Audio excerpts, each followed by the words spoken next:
মূলত ডেনমার্কের রাষ্ট্রদূতের সাথে মাননীয় মন্ত্রী স্থানীয় সরকার পরিবহন সমবায় বিভাগের ডক্টর আব্দুল ময়েন খানের সাহেবের সাথে এবং আমাদের টিমের সাথে যে বৈঠকটি ছিল, আমাদের ওয়াটার সাপ্লাইয়ে তারা একটা বড় ধরনের ইনভেস্টমেন্ট করার ব্যাপারে সিদ্ধান্ত নিয়েছে।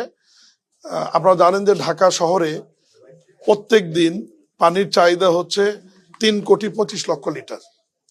এর মধ্যে ওয়াসা আপনার ভূগর্ভস্থ থেকে এবং সারফেস ওয়াটার উপরিভাগ থেকে আমরা পানি সরবরাহ করে থাকি 2,95,00,000 থেকে 3,05,00,000 পর্যন্ত। আমাদের কিছু শর্টেজ থেকে যায় আর কি প্রত্যেক দিন।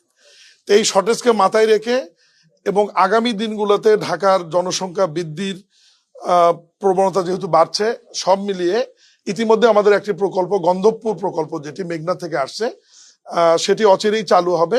সেটি থেকে আমরা 50 কোটি লিটার পানি পার ডে ঢাকা শহরে সেটা যাবে।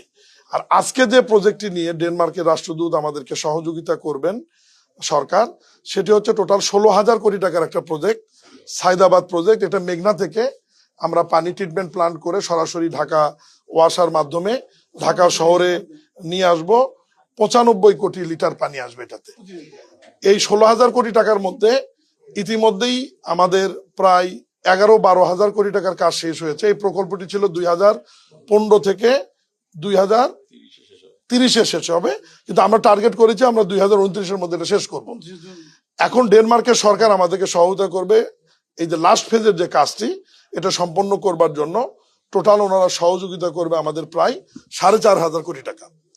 এর মধ্যে ওনাদের 1,500 কোটি টাকা গ্র্যান্ট থাকবে, মানে এটা ফ্রি, এবং বাকি 3,000 কোটি টাকা ওনারা আমাদের সফট লোন দিবে, মাত্র 1.5 থেকে 2% টাকা, এবং কর্ম চলাকালীন পর্যন্ত গ্রেস পিরিয়ড থাকবে, এবং এই টাকা পরিশোধ করতে হবে আমাদের 20 বছর মেয়াদি। ফলে সরকারের উপর খুব একটা চাপ হবে না। আমরা এটা গ্রহণ করেছি এবং আমরা ওনাদেরকে সরকারের পক্ষ থেকে কৃতজ্ঞতা এবং ধন্যবাদ জানিয়েছি যে আমাদের এই প্রকল্পটি শেষ করবার জন্য শেষ পর্যায়ে তারা যে এত বড় একটি গ্র্যান্ট এবং সরাসরি ঋণ আমাদেরকে দিচ্ছে, এটাই মূলত ছিল আলোচনা। এর বাইরেও রোহিঙ্গা ক্যাম্পে তারা প্রায় 100 কোটি টাকার মতো আপনার সাহায্য করছে, ওখানে ওয়াটার ট্রিটমেন্ট, ওয়াটার সাপ্লাই এবং বিভিন্ন বিষয় নিয়ে।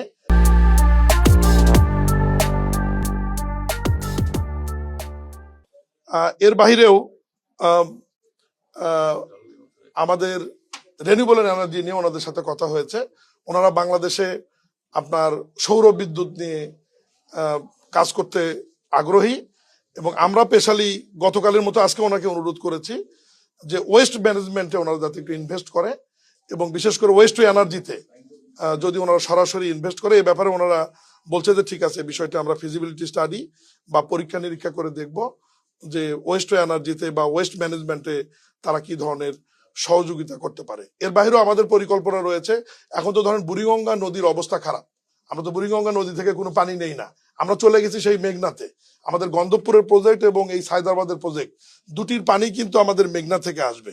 কিন্তু মাননীয় প্রধানমন্ত্রীর সাথে সকালে আমাদের যে মিটিং হয়েছে, মাননীয় মন্ত্রী, আমি, সচিব, এমডি সাহেব ছিল, সেই মিটিং এ মাননীয় প্রধানমন্ত্রী বলেছেন যে একটা শহরে ভূগর্ভস্থ পানি আন্তর্জাতিক ভাবে থাকতে হবে মাত্র 30% পানি নিতে পারবো, কিন্তু ঢাকা শহরে আমরা ভূগর্ভস্থ পানি ব্যবহার করছি কিন্তু 74%, আর মাত্র 24% পানি কিন্তু আমরা উপরিভাগ বা সার্ফেস ওয়াটার, যেটা আমরা নদী থেকে সংগ্রহ করছি। তো ভূগর্ভস্থর পানি যদি এই পরিমাণ আমরা উঠাতে থাকি, এটা জলবায়ু পরিবর্তন সহ আমাদের পরিবেশের উপর বড় ধরনের আঘাত আনবে এবং ভূমিকম্প হওয়ার একটা সম্ভাবনা থেকে যাবে। এই বিষয়টাকে আমরা নোটিশে নিয়ে মাথায় রেখেই মাননীয় প্রধানমন্ত্রী আজকে আমাদেরকে আলাদাভাবে একটা নির্দেশনা প্রদান করেছে যে আরো ভিতরে গিয়ে স্যালাইন ওয়াটারকে আমরা ট্রিটমেন্ট প্ল্যান্টের মাধ্যমে, যেমন মধ্যপ্রাচ্য দেশগুলো করছে, এ ধরনের প্রকল্প আমরা কাছাকাছি সমুদ্র উপরিভাগ বা নদী গিয়ে যেখানে মিলিত হয়েছে সমুদ্রতে, চাঁদপুর বা আমাদের মোংলা, এ ধরনের দুটি পয়েন্ট থেকে আমরা বড় ধরনের প্রজেক্ট ফিজিবিলিটি স্টাডি করার জন্য ইতিমধ্যে মাননীয় প্রধানমন্ত্রী আমাদেরকে নির্দেশনা দিয়েছেন। আমরা ওটা নিয়েও আমরা কাজ শুরু করব, যে আলটিমেটলি আমাদেরকে ওই দিকে যেতে হবে ভূগর্ভস্থ পানির চাপটা কমানোর জন্য। ওটা তো অনেক বড় প্রকল্প হবে দুটাই, ওটা ফিজিবিলিটি শুরু হয়েছে এবং এডিপি আমাদেরকে বলেছে যে তোমরা ফিজিবিলিটি স্টাডি করো, স্যালাইন ওয়াটার ট্রিটমেন্ট করে যে পরিমাণ খরচই তোমাদের লাগবে এ ব্যাপারে এডিবি আমাদেরকে সহায়তা করার জন্য আশ্বস্ত করেছে আর কি। এবং ওই পানির ব্যাপারে যেটা আমাদের সিদ্ধান্ত, স্যালাইন ওয়াটারের পানি যেটা, সেটা আমরা সিদ্ধান্ত নিয়েছি যে গ্যাস বা বিদ্যুৎ সারা দেশে যেরকম ছড়িয়ে দেওয়া হয় জাতীয় গ্রিড থেকে, আমরা এই পানিটিও সারা দেশের প্রত্যেকটি জেলা উপজেলা লেভেলে আমরা ছড়িয়ে দিব পাইপলাইনের মাধ্যমে। গ্যাস যদি দেওয়া সম্ভব হয় তাহলে পানিও সারা দেশে অসম্ভব কিছু হবে না ইনশাল্লাহ। আমরা আগামী সপ্তাহে হয়তো একটু মাননীয় প্রধানমন্ত্রীর অনুমতি নিয়ে নির্বাচন কমিশনে গিয়ে আমি হয়তো কথা বলবো যে তাদের প্রস্তুতিটা কত দূর বা কি অবস্থা।